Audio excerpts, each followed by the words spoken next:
ಮಣ್ಣಲ್ಲಿ ಮಣ್ಣಾಗಿ ಕಂಪು ದಿಕ್ಕಿಗೆ ತುಂಬಿ ಜಗಕ್ಕೆಲ್ಲ ಸೂಸ್ಯಾರೋ ಸಿರಿಗಂಧ, ಜಗಕ್ಕೆಲ್ಲ ಸೂಸ್ಯಾರೋ ಸಿರಿಗಂಧ. ನಮಸ್ಕಾರ. ನಮಸ್ಕಾರ. ಸಿರಿಗಂಧದ ಈ ಸಂಚಿಕೆಗೆ ನಿಮ್ಮೆಲ್ಲರಿಗೂ ಸುಸ್ವಾಗತ. ಕರ್ನಾಟಕದ ಸಮೃದ್ಧ ಜಾನಪದ ಕಲೆಗಳನ್ನು ಪರಿಚಯಿಸುತ್ತಾ ಬಂದಿರುವ ಈ ಸಿರಿಗಂಧದಲ್ಲಿ ಇಂದು ನಿಮಗಾಗಿ ದಕ್ಷಿಣ ಕನ್ನಡ ಜಿಲ್ಲೆಯ ಕೋಟದ ವಿಶೇಷವಾದ ಓಕುಳಿ, ಉತ್ತರ ಕರ್ನಾಟಕದ ಗೀಗಿ ಮೇಳ, ಸುಗ್ಗಿಯ ಸಂದರ್ಭದಲ್ಲಿ ಆಚರಿಸುವ ರಂಗದ ಕುಣಿತ, ಮರಾಠಿ ನಾಯಕರ ಗುಮಟೆ ಪದ ಮತ್ತು ಒಂದು ತತ್ವಪದ.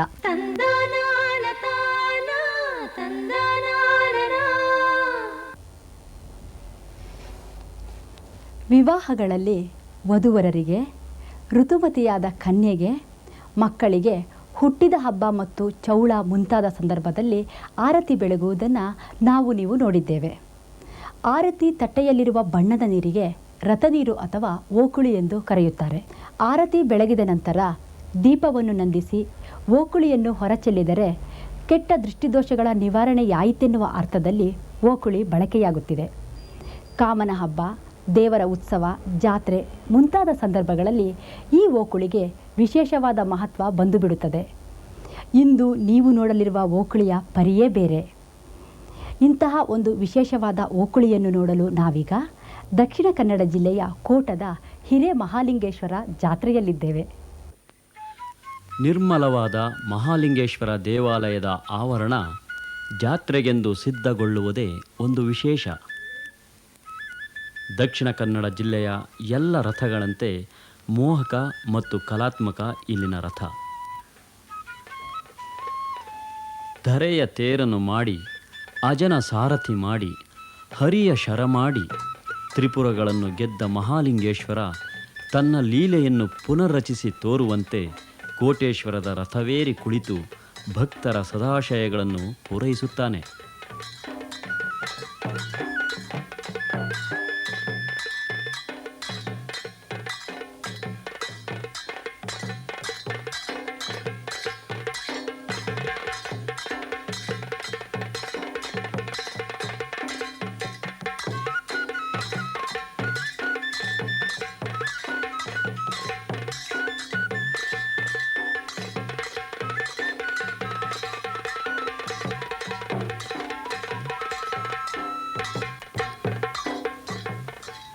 ಬಾಜಾ ಭಜಂತ್ರಿಗಳ ಮೇಳಗಾನದಲ್ಲಿ, ಕುಣಿದು ಮೆರವ ತಟ್ಟೀರಾಯಗಳ ಉಸ್ತುವಾರಿಯಲ್ಲಿ ಸಾವಿರ ಸಾವಿರ ಕೈಗಳು ರಥದ ವರ್ಜೆ ಹಗ್ಗ ಹಿಡಿದು ಎಳೆದಾಗ ಮಹಾಲಿಂಗೇಶ್ವರನ ತೇರು ಸಾಗುತ್ತದೆ.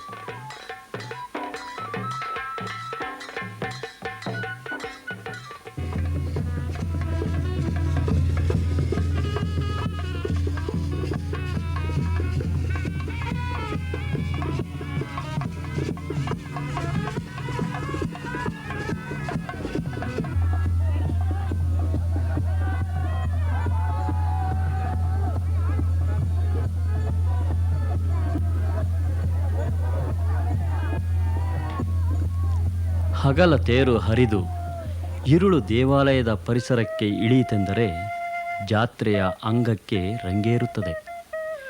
ಜೊತೆಗೆ ಸಾಂಪ್ರದಾಯಿಕ ಪೂಜೆ ವಿಧಿವಿಧಾನಗಳು ಕೋರೈಸುತ್ತವೆ.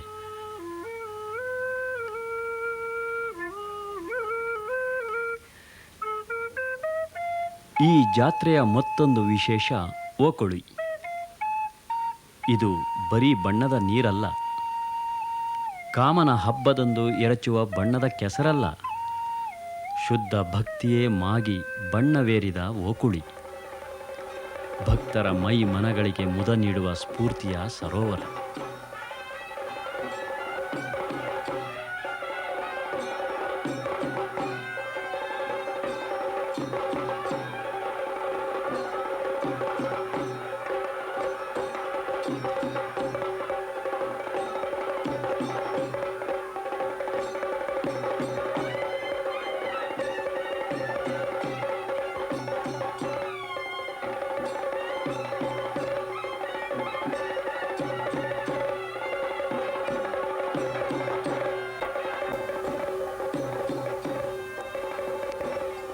ಸಾಂಪ್ರದಾಯಿಕವಾಗಿ ಕುಟ್ಟಿದ ಅರಿಶಿಣ ಸುಣ್ಣಗಳನ್ನು ಬೆರೆಸಿ ಮಾಡಿದ ಬಣ್ಣ ದೇವಾಲಯದ ಓಕುಳಿ ಕಲ್ಯಾಣಿಯನ್ನು ತುಂಬಿಕೊಂಡು ಬಣ್ಣದ ಜಲಲೀಲೆಯನ್ನು ಮೆರೆಯುತ್ತದೆ.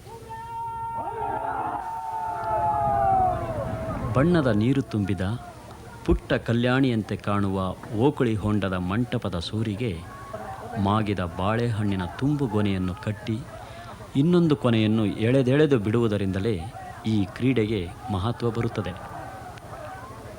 ಓಕುಳಿಯಾಡಲು ಬಂದ ಬಂಟ ಜನಾಂಗದ ಹುಮ್ಮಸ್ಸಿನ ತರುಣರು ಮೇಲಕ್ಕೆ ನೆಗೆದು ಬಾಳೆಹಣ್ಣನ್ನು ಕಿತ್ತು ಓಕುಳಿ ಹೊಂಡಕ್ಕೆ ಬೀಳುವ ರೋಚಕ ಆಟ ಇಲ್ಲಿನ ಓಕುಳಿಯಾಟದ ವಿಶೇಷ.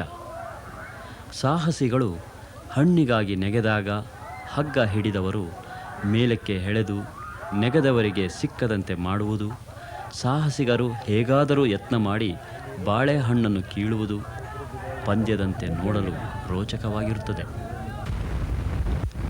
ಅಂಗಕ್ಕೆ ರಂಗು ತರುವ ಓಕುಳಿ ಪ್ರಾಯದ ಸಂಕೇತ. ಬಣ್ಣದಲ್ಲಿ ಮಿಂದು ಮೈತೊಳೆಯುವುದು ಅನಿಷ್ಟ ನಿವಾರಣೆಗೆಂದು ಇನ್ನೊಂದು ವಾದ.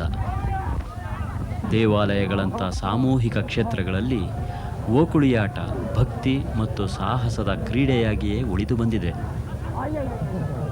ಇಂಥದೊಂದು ಭಕ್ತಿಯ ಓಕುಳಿ ಆಚರಣೆ ಕ್ರೀಡೆಯ ರೂಪ ತಾಳಿ ಬೆಳೆದು ಬಂದಿರುವ ಸಂಪ್ರದಾಯ ಪ್ರಶಂಸನೀಯ.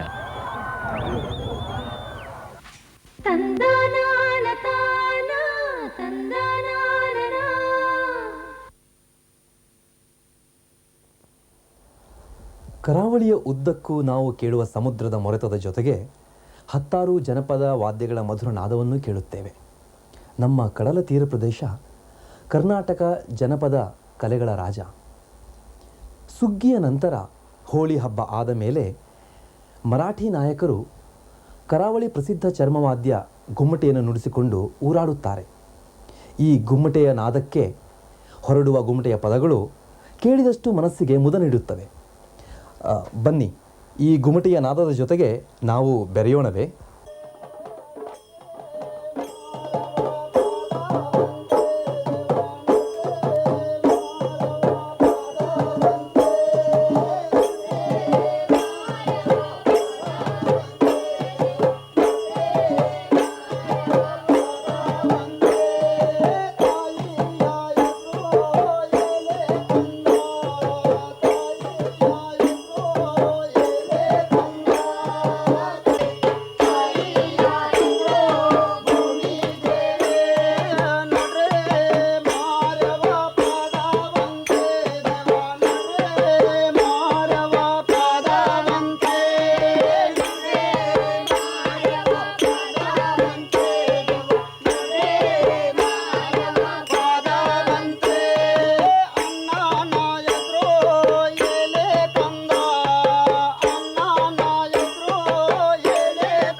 ಬಯಲು ಸೀಮೆಯ ರಂಗದ ಕುಣಿತವು ಹೆಚ್ಚಾಗಿ ಸುಗ್ಗಿಯ ಸಂದರ್ಭದಲ್ಲಿ ನಡೆಯುವುದರಿಂದ ಇದಕ್ಕೆ ಸುಗ್ಗಿ ಕುಣಿತವೆಂದು ಕರೆಯುತ್ತಾರೆ.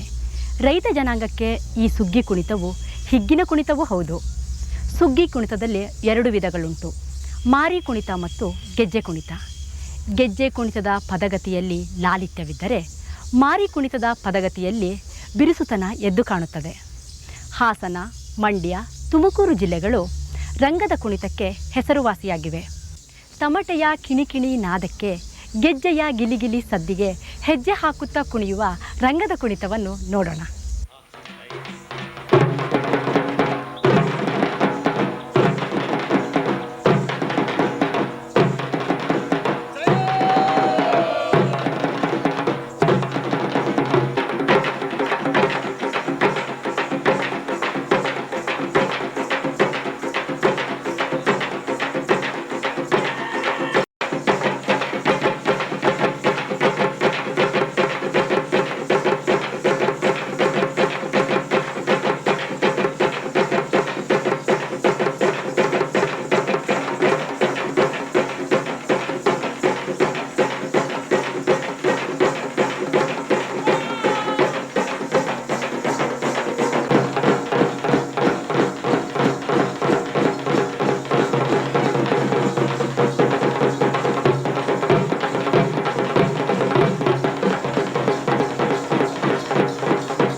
ಬ್ರಿಟಿಷರು ನಮ್ಮನ್ನು ಆಳುವ ಕಾಲದಲ್ಲಿ ಅವರ ಕಠೋರವಾದ ಆಡಳಿತದ ವಿರುದ್ಧ ಬಂಡೆದ್ದ ಸ್ವಾತಂತ್ರ್ಯ ಯುದ್ಧ ಇತಿಹಾಸ ಪ್ರಸಿದ್ಧ. ಒಮ್ಮೆ ನಮ್ಮ ದೇಶಕ್ಕೆ ಬರ ಬಂದಾಗ ಈ ಬ್ರಿಟಿಷರು ಆಸ್ಟ್ರೇಲಿಯಾದಿಂದ ಜೋಳವನ್ನು ಆಮದು ಮಾಡಿಕೊಂಡ್ರಂತೆ. ಈ ಜೋಳ ಆಸ್ಟ್ರೇಲಿಯಾದಲ್ಲಿ ದನಗಳಿಗೆ ಹಾಕುತ್ತಿದ್ದ ಮೇವು. ಇಂತಹ ಕೀಳುಮಟ್ಟದ ಧಾನ್ಯವನ್ನು ಆಮದು ಮಾಡಿಕೊಂಡು ನಮಗೆ ಮಾರಿದ್ದಕ್ಕೋಸ್ಕರ ಅಕ್ಷರ ಬಾರದ ಕಲಾವಿದರು ಗೀಗಿ ಪದಗಳ ಮುಖಾಂತರ ಆಂಗ್ಲರ ದಬ್ಬಾಳಿಕೆಯನ್ನು ದೇಶದ ಎಲ್ಲ ಕಡೆ ಪ್ರಚಾರ ಮಾಡಿದರಂತೆ.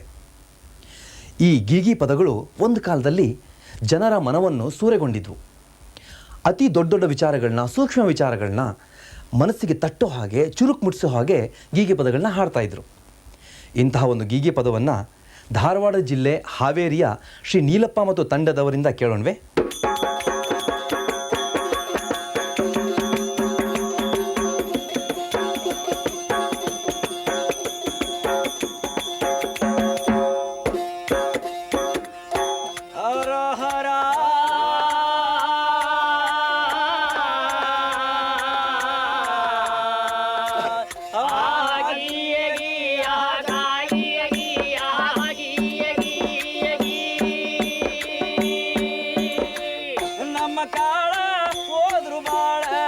ನಮ್ಮ ಜ್ವಾಳ ಹೋದ್ರು ಬಾಳ ತಂದಿಟ್ರು ನಮಗೆ ಗೋಳ ನಮ್ಮ ಕಾಳ ಹೋಯ್ತು ಬಾಳ ನಮ್ಮ ಜ್ವಾಳ ಹೋಯ್ತು ಬಾಳ ತಂದಿಟ್ರು ನಮಗೆ ಗೋಳ ನಮ್ಮ ಕಾಳ ಹೋಯ್ತು ಬಾಳ ನಮ್ಮ ಜ್ವಾಳ ಹೋದ್ರು ಬಾಳ ನಮ್ಮ ಕಾಳ ಹೋಯ್ತು ಬಾಳ ತಂದಿಟ್ರು ನಮಗೆ ಗೋಳ ನಮ್ಮ ಕಾಳ ಹೋಯ್ತು ಬಾಳ ನಮ್ಮ ಜ್ವಾಳ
ಜನಪದ ಸಾಹಿತ್ಯದಲ್ಲಿ ಹಲವಾರು ಪದಗಳನ್ನು, ಲಾವಣಿಗಳನ್ನು, ಸೋಬಾನೆಗಳನ್ನು ನೀವು ಈಗಾಗಲೇ ಕೇಳಿ ಆನಂದಿಸಿದ್ದೀರಿ. ವಿಚಾರ ಸಾಹಿತ್ಯಕ್ಕೆ ಹೋಲುವ ಮತ್ತೊಂದು ಪ್ರಕಾರ ಜನಪದ ಗೀತಸಾಗರದ ರತ್ನಗಳಂತೆ ಕಂಡುಬರುತ್ತದೆ. ಏಕತಾರಿ, ಗಗ್ಗರ, ಚಿಟಿಕೆ ಮುಂತಾದವುಗಳನ್ನು ಹಿಡಿದು ಮಿಡಿದು ಹಾಡುವುದಕ್ಕೆ ತತ್ವಪದಗಳೆಂದು ಕರೆಯುತ್ತಾರೆ. ಈ ತತ್ವಪದಗಳು ನ್ಯಾಯ, ನೀತಿ, ಧರ್ಮ, ದೇವರು, ಆತ್ಮ ಮುಂತಾದ ವಸ್ತು ವಿಷಯಗಳನ್ನು ಒಳಗೊಂಡಿರುತ್ತದೆ. ಈಗ ನಾವು ಒಂದು ತತ್ವಪದವನ್ನು ಕೇಳೋಣ.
ಆಸೆಯ ಬಿಟ್ಟು ಬಿಡಮ್ಮ ತಂಗಿ ಶೃಂಗಾರ ನೋಡಮ್ಮ ಈ ತೇರಿನ ಮಾನ ಬಂಗಾವು ಕಾಣಮ್ಮ ಈ ತೇರಿನ ಆಸೆಯ ಬಿಟ್ಟು ಬಿಡಮ್ಮ ಪೂರ್ವ ಜನ್ಮದ ಕರ್ಮದಿಂದಮ್ಮ ಈ ತೇರಿಗೆ ಬಾಧೆ ಎಷ್ಟು ಬಂದಿತು ನೋಡಮ್ಮ ಪೂರ್ವ ಜನ್ಮದ ಕರ್ಮ ನೋಡಮ್ಮ ಈ ತೇರಿಗೆ ಬಾಧೆ ಎಷ್ಟು ಬಂದಿತು ನೋಡಮ್ಮ ಬಾಧೆ ಪರಿಹರಿಸುವಂತ ಸಾಕೋರುವಿ ನೋಡೋ ಬಾಧೆ ಪರಿಹರಿಸುವಂತ ಸಾಕು ಗುಡಿ ನೋಡು ಕೂಡಿ ಬೇಡೋಣ ಬಾರಮ್ಮ ಈ ತೇರಿನ ಆಸೆಯ ಬಿಟ್ಟು ಬಿಡಮ್ಮ ತಂಗಿ ಶೃಂಗಾರ ನೋಡಮ್ಮ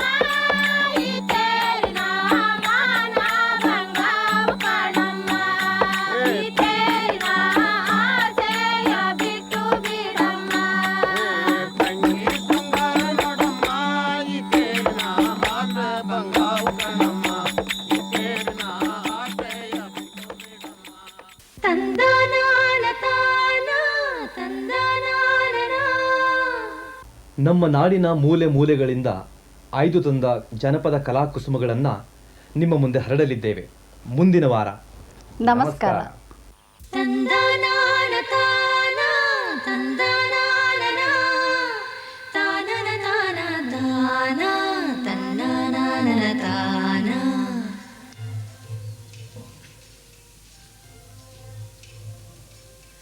ಕರುನಾಡ ಮೂಡಲಲಿ ಬೆಳ್ಳಿರಾಯರು ಬೆಳಗಿ ಬಣ್ಣದ ನವಿಲು ಕುಣಿದಾವು ತಂದನಾನ ತಾನ ತಂದನಾನನ ಸ್ವಾತಿಯ ಮಳೆ ಹುಯ್ದು ಮುತ್ತುಗಳ ತೆನೆಬಾಗಿ ಭೂತಾಯಿ ನೆನೆದು ಹರಸ್ಯಾಳು ಮಾವು ಮಲ್ಲಿಗೆಯೊಳಗೆ ಸುಳಿದಾಡಿ ಎಳೆಗಾಳಿ ಕೋಗಿಲೆ ಕುಹು ಎಂದು ಸರಬಿಕ್ಕಿತೋ ಅರಸರ ಕಥೆಯಲ್ಲ ಗುರುಗಳ ಮತಿಯಲ್ಲ ಬಿತ್ತಿ ಬೆಳೆದವರ ಪಾಡು ಹಾಡಾಯಿತೋ ವೇದವಾದವ ಕಾಣದ ಜನರು ಓದನು ಅರಿಯದೆ ಗಾದೆ ಕಟ್ಟಿದರು